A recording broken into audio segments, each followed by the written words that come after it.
El maniqueísmo. Estudio introductorio. Fernando Bermejo Rubio. Panorámica de la historia de la investigación. La aproximación al maniqueísmo ha conocido fases y perspectivas muy diversas, desde la mirada heresiológica para la que aquel no era sino un capítulo aberrante de la historia de la Iglesia cristiana hasta su inclusión como objeto de estudio en la historia de las religiones. Asimismo, su comprensión ha variado mucho dependiendo de las fuentes disponibles en cada época. Ofrecemos en lo que sigue un breve análisis que presta atención a los principales momentos de inflexión en la historia del estudio del fenómeno. 87. De la antigüedad al siglo XVIII. El carácter universalista del maniqueísmo y la expansión de este propiciaron que muy pronto se suscitara el interés por la nueva religión, aunque ese interés tuvo lugar en un contexto de confrontación. Los polemistas cristianos vieron en Manía un hereje y un impostor, que se presentaba como enviado de Jesús. A lo largo del período patrístico y la Edad Media, la aproximación al maniqueísmo estuvo determinada por la autoridad de los escritos antimaniqueos de Agustín de Hipona y en especial por el uso directo o indirecto de las noticias provenientes de los Acta Archelae, obra que contiene una distorsión interesada de la figura de Maní. Aunque en la época bizantina hubo un renacimiento del interés por el maniqueísmo, tampoco se debió a una voluntad de conocimiento objetivo, sino a las exigencias polémicas del enfrentamiento con grupos religiosos considerados neomaniqueos. En esta lucha, plasmada en textos como las fórmulas de adjuración, resultó conveniente utilizar fuentes genuinas.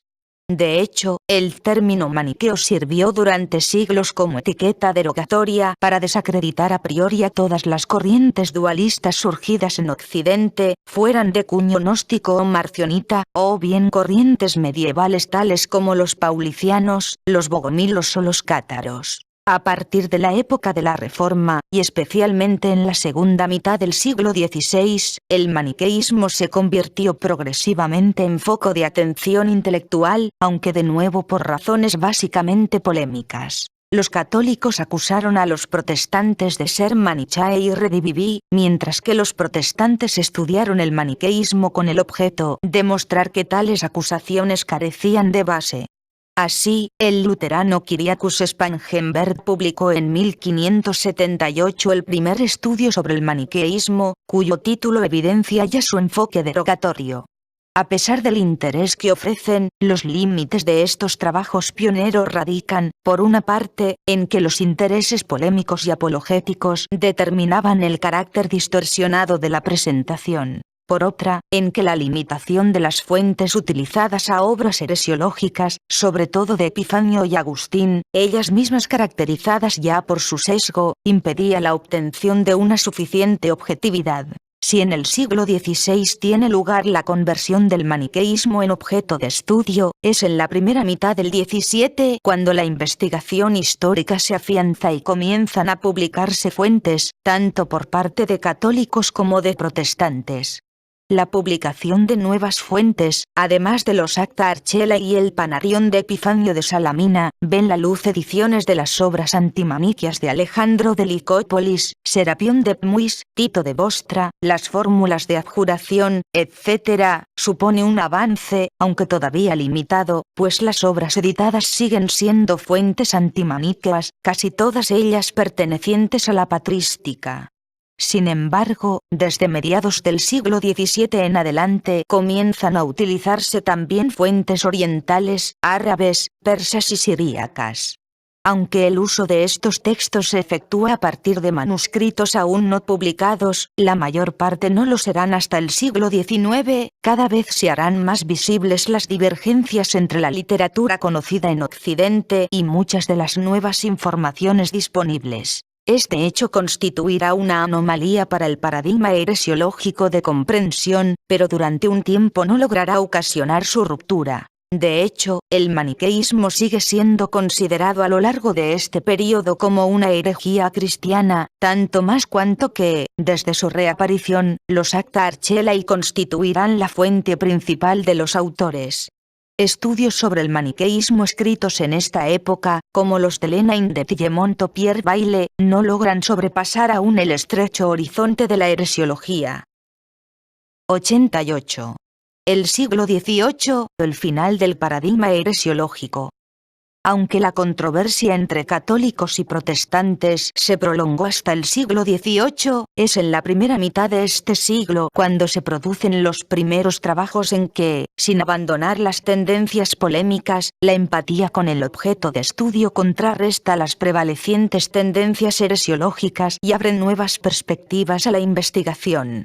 En este sentido, es menester señalar la inflexión que representa la obra del protestante Gottfried Arnold, de título tan elocuente como programático. Unparteiische Kirchen, und Historie, Historia imparcial de la Iglesia y de las herejías, 1699-1715.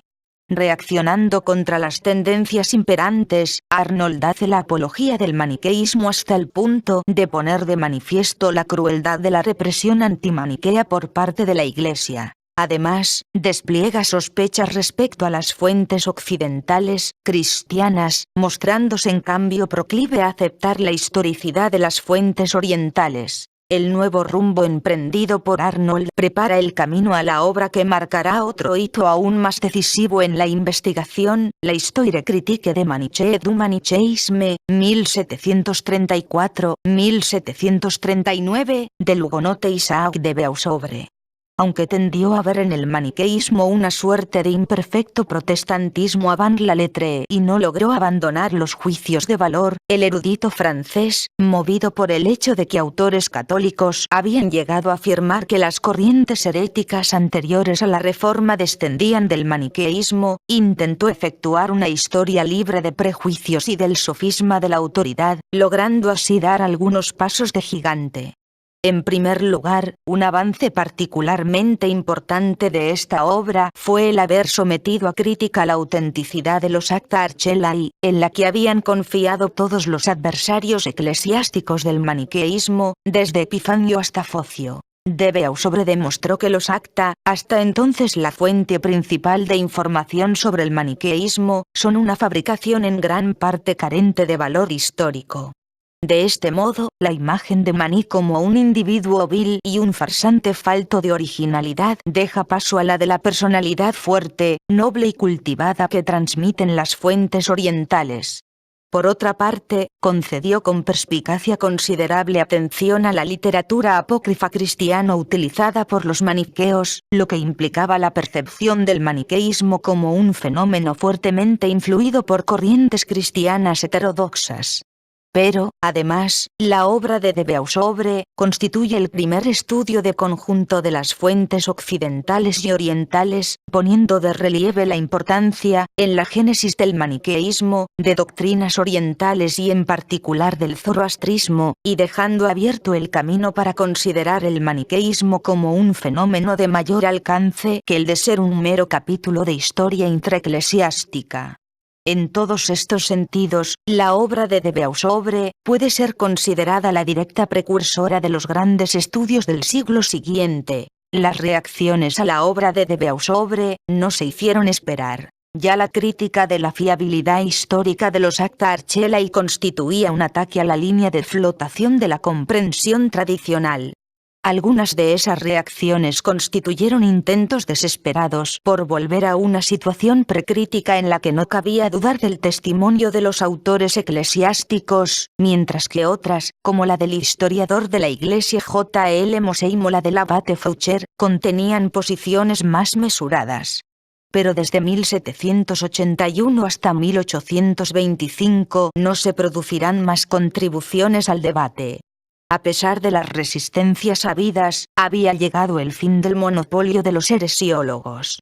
El hugonote había posibilitado la entrada del maniqueísmo como objeto de la historiografía moderna. 89. El siglo XIX. El maniqueísmo en la historia de las religiones.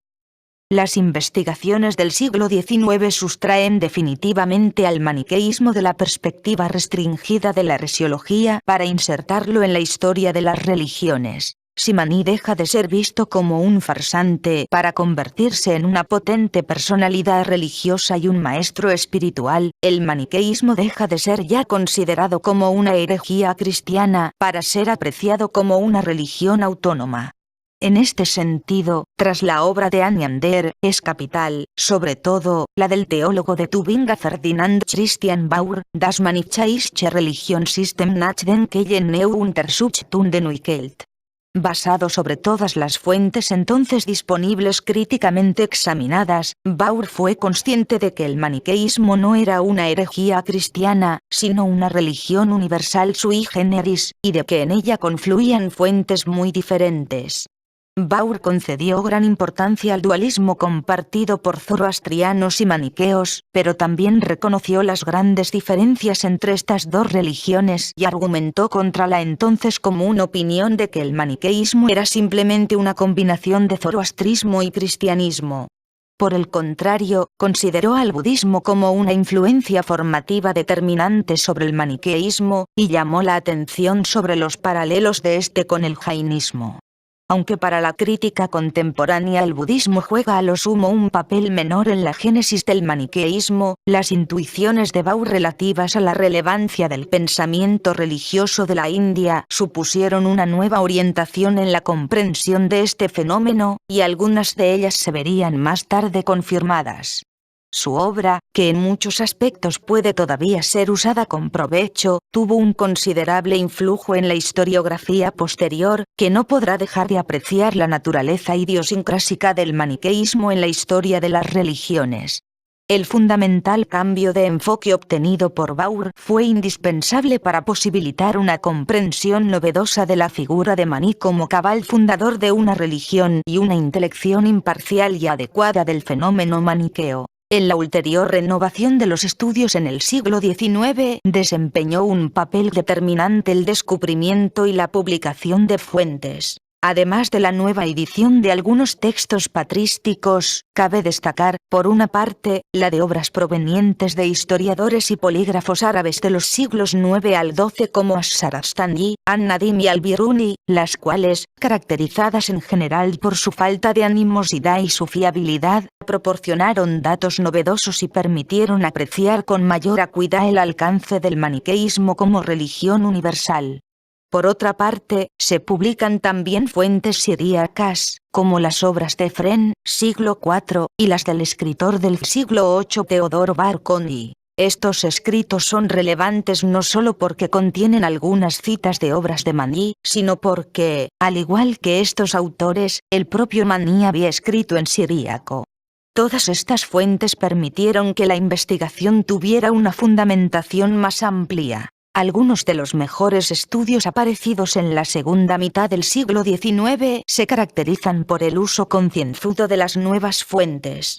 Entre ellos cabe destacar el del orientalista Gustav Flügel, que trabajó durante años en el texto del Fihrist de An-Nadim dedicado al maniqueísmo, concluyendo que este autor había tenido acceso a importantes fuentes maniqueas originales en traducción árabe, lo que hacía especialmente fiable su testimonio. A la luz de los datos proporcionados por las fuentes árabes, que hablan no solo de la educación de Mani en una secta bautista, Mu'tazila, sino también de la influencia en su pensamiento de las doctrinas de Marción y de Bardesanes, Flügel revisa las tesis de Baur y sostiene que el influjo de las religiones de la India en el maniqueísmo no es comparable al proveniente de corrientes cristianas, heterodoxas. La inclusión del maniqueísmo en la égida del orientalismo explica igualmente que acabara convirtiéndose, a finales del siglo XIX, en campo abonado para la asiriología, un ámbito en auge en esta época. Dado que Mani había nacido en Babilonia, a algunos les pareció lo más natural comprender su pensamiento como una derivación de la antigua religión mesopotámica. Esta nueva impostación es visible especialmente en las diversas obras de Konrad Kessler, publicadas entre 1876 a 1903. Kessler expresaba lo que era una convicción cada vez más generalizada, a saber, que el examen del maniqueísmo debía ser reservado para la orientalística y la historia de las religiones.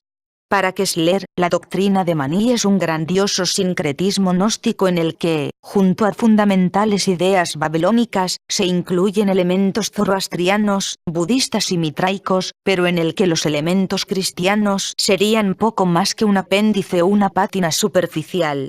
Sin embargo, aunque es innegable la riqueza del material reunido en su obra, lo que contribuyó a ganarle no pocos seguidores, su falta de sentido filológico y la falta de fundamento sólido de muchas de sus ideas le acarrearon las severas críticas de numerosos orientalistas, como a Ralph Ch. Noldeke. Resulta elocuente que los 2 volúmenes que deberían haber seguido a su obra de 1889 nunca llegaran a ser publicados, aunque todavía en 1903 anunciaba su aparición como inminente. Los descubrimientos que tendrían lugar a comienzos del siglo XX parecen haberle descorazonado definitivamente, y haber puesto radicalmente en cuestión la aproximación panbabilonista. 90. La renovación del siglo XX. Las fuentes. Mientras que hasta este momento el conocimiento del maniqueísmo dependía enteramente de los relatos polémicos o de fuentes indirectas, el siglo XX ha producido una genuina renovación en el estudio del maniqueísmo gracias al descubrimiento casi constante, en lugares tan alejados como Asia Central y África del Norte, de escritos maniqueos originales.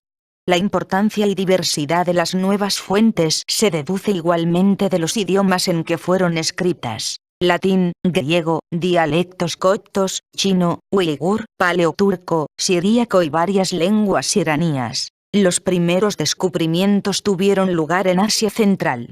A finales del siglo XIX, después de que algunas personas que habían viajado por la región de Turfán hubieran llamado la atención sobre la abundancia de manuscritos que podían encontrarse en la zona, comenzaron las excavaciones metódicas.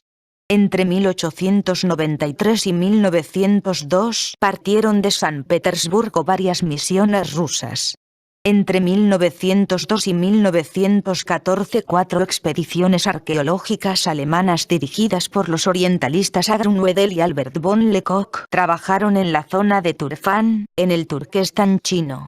Además de centros budistas y nestorianos, excavaron sedes maniqueas en Turfán, Bazaklik, Tuyok y en el emplazamiento de la antigua Cocho, hallando numerosos fragmentos, manuscritos y también algunas pinturas murales.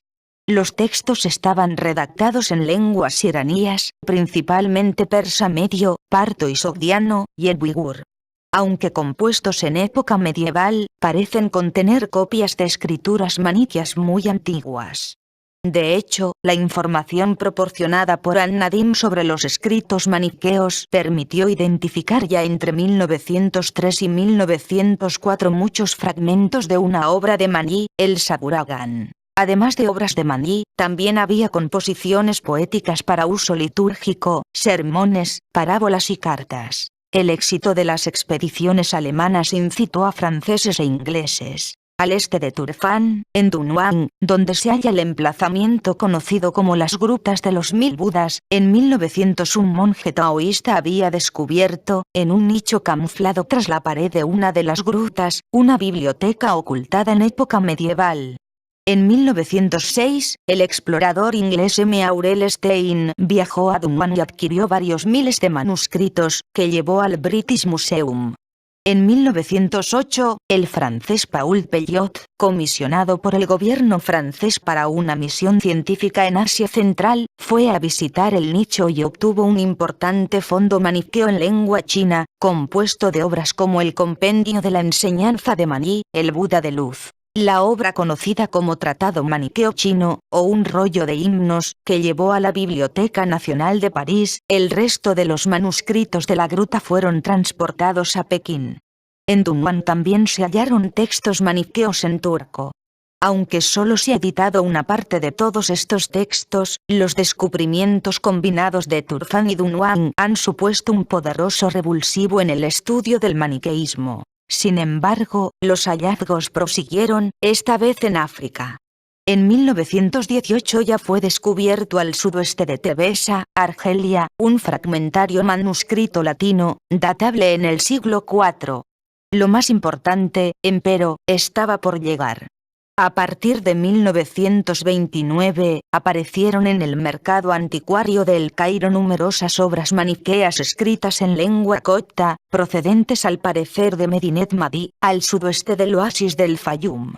Estas obras son los Kepalayá, las homilías y el Salterio, así como varias otras obras que desaparecieron, quizás destruidas, durante las vicisitudes de la Segunda Guerra Mundial. La importancia de estos textos para el conocimiento de la doctrina y la piedad maniqueas no podría ser exagerada. Otro descubrimiento capital se produjo algunas décadas más tarde, cuando en 1969 la Universidad de Colonia adquirió el códice de proveniencia egipcia conocido como Códice Maniqueo de Colonia, cuyo minúsculo tamaño es inversamente proporcional a su importancia. Los últimos hallazgos se han producido muy recientemente.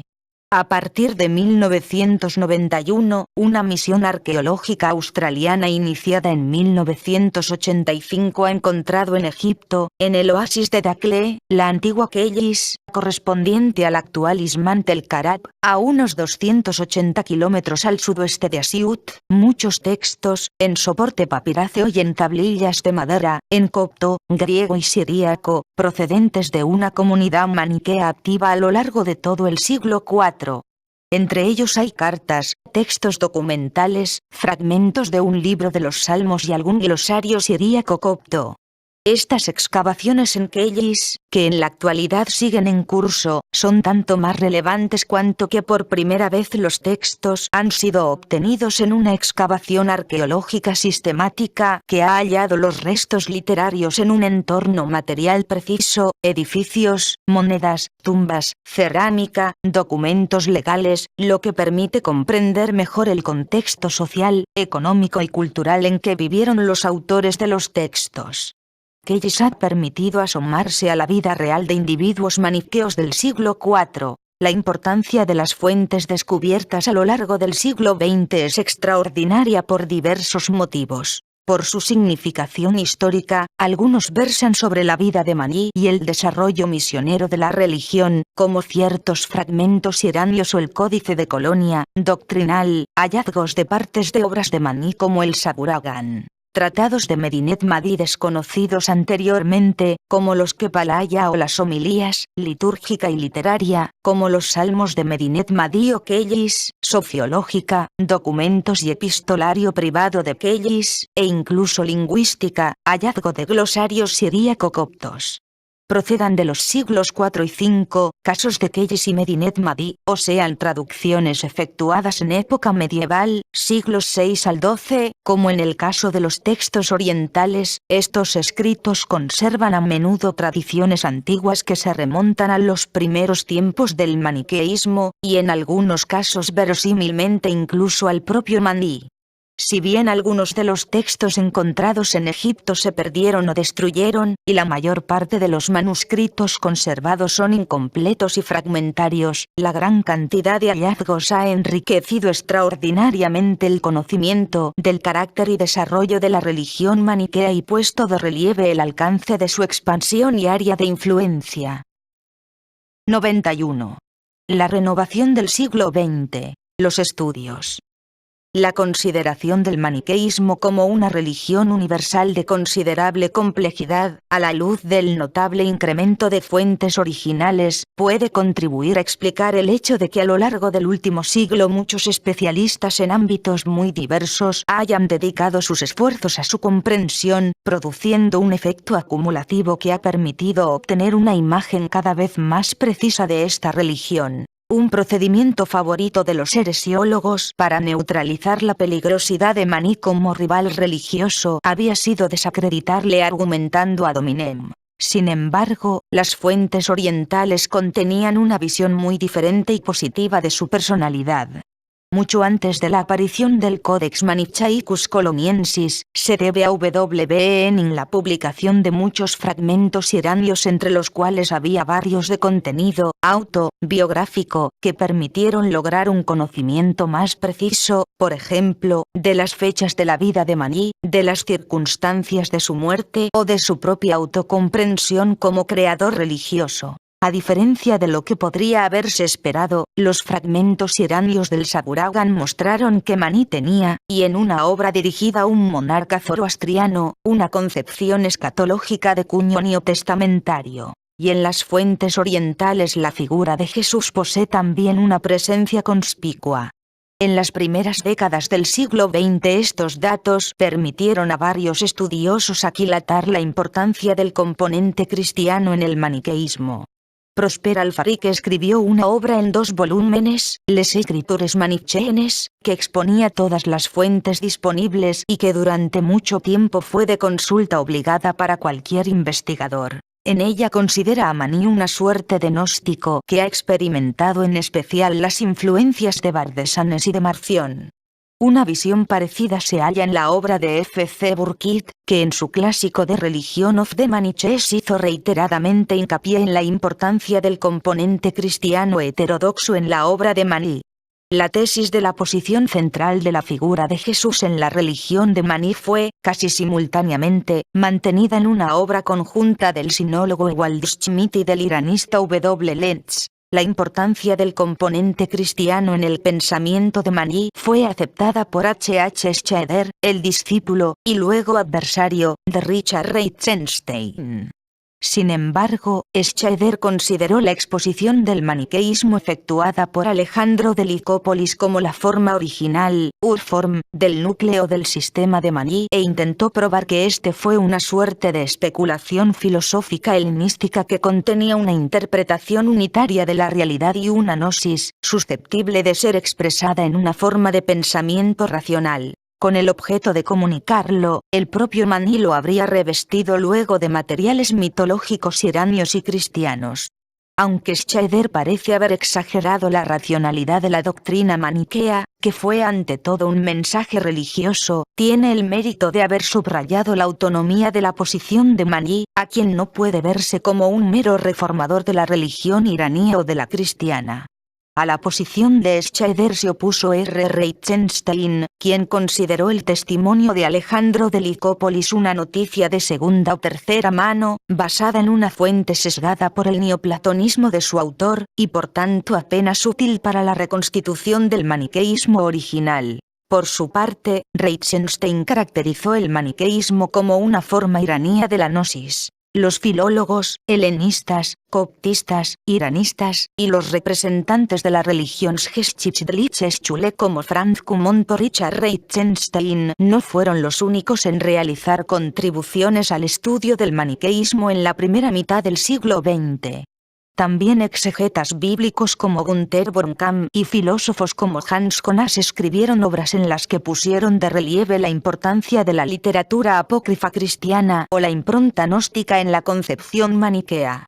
El gran historiador francés de las religiones Henri Charles Puech presentó en 1949 la vida y la doctrina del profeta babilonio basándose en toda la documentación disponible, subrayando el carácter mítico de su posición y enfatizando que el maniqueísmo constituía un fenómeno gnóstico de fisonomía muy definida. En la segunda mitad del siglo XX, diversos estudios han puesto de relieve el carácter idiosincrásico del maniqueísmo, si bien los autores discrepan respecto al peso relativo de los elementos cristianos y zoroastrianos en la configuración de la religión de Maní, pues parece haberse logrado un cierto consenso respecto a que, en la génesis de esta, los elementos budistas, y posiblemente jainistas, han desempeñado un papel relativamente menor. Siguiendo la estela de Burkitt, Alexander Bollig ha hecho hincapié, en distintos trabajos publicados a lo largo de varias décadas, en la importancia de los elementos cristianos en el maniqueísmo, postulando que algunas ideas cristianas fundamentales han servido para estructurar, total o parcialmente, el mito maniqueo. Una monografía de Eugen Rossi ha mostrado que en la religión de Maní la cristología ocupa desde el principio un lugar determinante. Otros autores han analizado más explícitamente la huella dejada en Maní por Bardesanes y Marción, así como el influjo en Maní de los hechos apócrifos de los apóstoles, y en particular de los Acta Tomae. La interpretación del maniqueísmo en clave iranista, propuesta entre otros por R. Reichenstein, y, correlativamente, la tesis del carácter secundario de los elementos cristianos, no ha dejado de encontrar defensores a lo largo del siglo XX. Así, por ejemplo, el historiador sueco de las religiones G. Widengren ha argumentado repetidamente que todas las características mitológicas básicas de la cosmogonía maniquea están en consonancia con las del furbanismo, una modalidad zoroastriana que Maní se habría limitado a reformar. De todos modos, y aunque es prematuro hablar de un consenso en este punto, parece observarse la tendencia a una cautela cada vez mayor a la hora de postular una sola tradición como matriz de las concepciones religiosas del profeta babilonio. La complejidad del maniqueísmo obliga a reconocer la presencia de elementos diversos en la propia génesis de este fenómeno, en especial procedentes del zoroastrismo y del, muy heteróclito, cristianismo preniceno. Otro aspecto que las fuentes descubiertas han incitado a elucidar es la diversidad de modalidades con las que el maniqueísmo se adaptó a los distintos medios lingüísticos, culturales y religiosos en los que se expandió.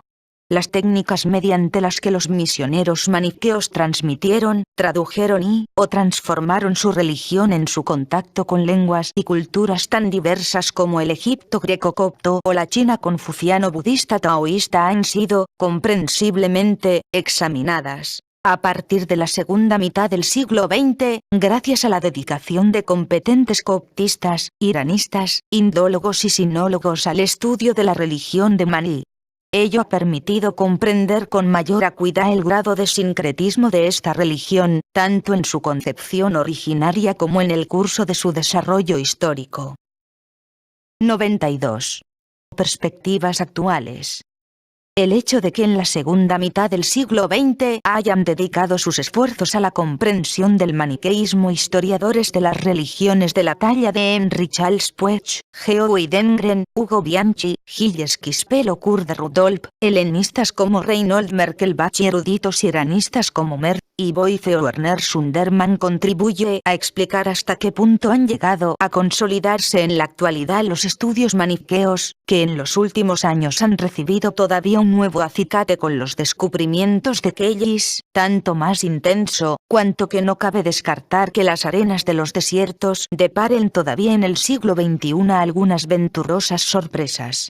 El renovado interés por el fenómeno maniqueo ha hallado su reflejo en las últimas décadas en iniciativas de cooperación científica, como asociaciones, seminarios y simposios.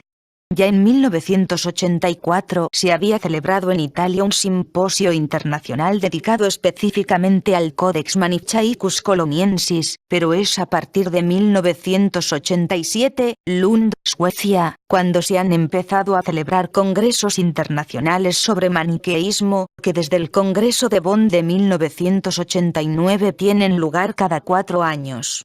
El último Congreso Internacional se celebró en Oxford en 2005, y está previsto que el próximo tenga lugar en Dublín en 2009. En 1988 comenzó la publicación de una revista específicamente dedicada al maniqueísmo, la Manichaean Studies Newsletter, aún en curso. Esta revista, además de contener ocasionalmente artículos, es también un boletín informativo sobre las publicaciones más recientes, proyectos de investigación y congresos.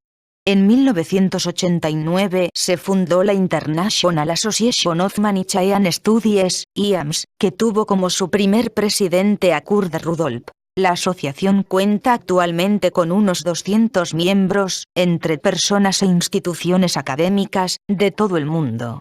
Además, en los años 90 se creó un seminario de estudios maniqueos en el seno de la Society of Biblical Literature. La creciente colaboración entre los estudiosos ha dado lugar a una importante iniciativa editorial, el Corpus Fontium Manichaeorum, que tiene como objetivo la preparación de ediciones críticas de las fuentes. El CFM tiene las siguientes secciones: series graeca, series latina, series cóptica, series sínica, series siríaca, series iránica, series archeológica et iconográfica, y subsidia, obras complementarias, en la que se ha publicado una bibliografía manichaica y el Dictionary of Manichaean Texts, en varios volúmenes. El progreso realizado en las últimas décadas en la investigación sobre el maniqueísmo es, pues, evidente. Este ámbito de estudio constituye uno de los más prometedores en la historia de las religiones, y de hecho se asiste en la actualidad a una verdadera eclosión de trabajos, que está posibilitando la obtención de una imagen cada vez más completa y fiable de este fenómeno religioso. A comienzos del siglo XXI, la elucidación de los distintos aspectos del maniqueísmo es una tarea cuya complejidad está ya indicada tanto por la extraordinaria diversidad lingüística de las fuentes como por su naturaleza a menudo fragmentaria, pero la misma dificultad de la empresa entraña también un fascinante desafío para las nuevas generaciones de estudiosos.